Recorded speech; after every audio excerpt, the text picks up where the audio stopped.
Jonathan, bonsoir. Bonsoir. Alors, dites-nous, de plus en plus, on dit que l'Afrique est le continent de l'espoir. Comment doit-on comprendre cette nouvelle donne? Bon, alors, je ne sais pas si c'est le continent de l'espoir. C'est pas forcément négatif l'espoir, mais pour moi, ça manque peut-être d'énergie et d'ambition. Moi, je dirais tout simplement que aujourd'hui, c'est le continent d'avenir, l'Afrique. Quand on parle en tout cas de numérique.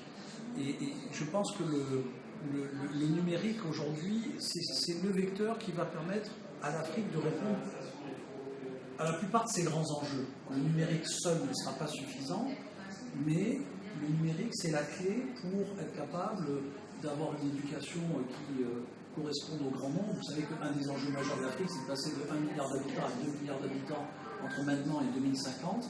Et donc, bien sûr, ce défi formidable en termes d'accroissement de population, ce défi, il passera, la réponse à ce défi-là, il passera en fait par un usage accru du numérique dans le domaine de l'éducation, mais également dans le domaine, parce qu'on pense toujours éducation, infrastructure, mais également dans le domaine de l'agriculture. Il est absolument évident que si l'agriculture africaine ne se modernise pas, on n'arrivera pas à nourrir en fait toutes les bouches africaines. Et je ne crois pas, contrairement à beaucoup d'observateurs, que typiquement, si on prend l'exemple de l'agriculture numérique de demain pour l'Afrique, ce n'est pas des énormes moissonneuses-batteuses pilotées en fait par des satellites avec des agriculteurs africains qui sont derrière un joystick comme s'ils étaient en train de jouer à un jeu vidéo. L'agriculture numérique de demain pour l'Afrique, c'est des petits cultivateurs qui ont plein de l'open terre, pas très grands, assez disparates, et par contre, avec un simple iPhone, comme vous le faites là, par exemple pour cette interview, et avec des capteurs, être capable de mettre des capteurs dans les champs pour connaître exactement à un moment donné la composition chimique du sol, pour ne pas être obligé de mettre trop d'engrais, mais en mettre quand même suffisamment, et développer finalement une agriculture qui est plus durable, plus biologique, plus tournée vers l'avenir, de mieux organiser la tournée pour faire les irrigations, parce que le sujet, bien sûr, de l'eau, c'est aussi un sujet majeur. Alors là, pas que pour l'Afrique, pour le monde entier. Et donc, il faudra qu'on utilise mieux l'eau. Et donc, avec un simple iPhone, avec des simples capteurs, on pourra être capable de moderniser et d'augmenter les rendements de façon tout à fait colossale. Et ça, c'est vrai, mais dans je ne sais pas combien de domaines. Dans le domaine du e-gov, puisque ça, c'est vraiment un domaine de prédilection, moi, je suis absolument convaincu qu'on ne fera pas une fiscalité africaine comme on a fait une fiscalité dans les pays occidentaux. C'est-à-dire que le modèle qui consiste à avoir un impôt sur le revenu qui arrive chez vous à une adresse postale et puis en fonction de ce qui est marqué dessus, vous allez payer en ligne, ça ne fonctionnera pas en Afrique.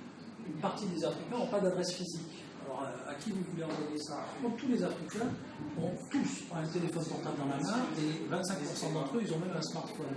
Et donc, si vous mettez en place un système, par exemple, de micro-imposition sur chacune des transactions qui sont faites avec les téléphones, parce que vous savez aussi que, bien sûr, l'Afrique, c'est aujourd'hui celle qui réinvente les usages en termes de mobilité et d'usage en fait de la téléphonie, notamment dans le M-Payment.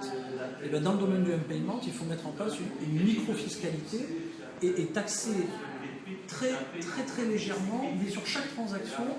Et ça permettra au gouvernement de faire rentrer dans les caisses des États l'argent nécessaire au développement des pays africains. Parce que si les États ne sont pas capables de prélever d'impôts, ils dépendront toujours de l'aide extérieure. Et un des défis absolument énormes de l'Afrique, c'est bien sûr d'avoir sa propre autosuffisance en termes d'organisation politique et d'organisation administrative. Et donc, le numérique, c'est la clé. Si on regarde tous ces secteurs-là, c'est en bon français, le enabler, c'est l'effet de levier qui va permettre de répondre au grand nombre et à ces grands enjeux.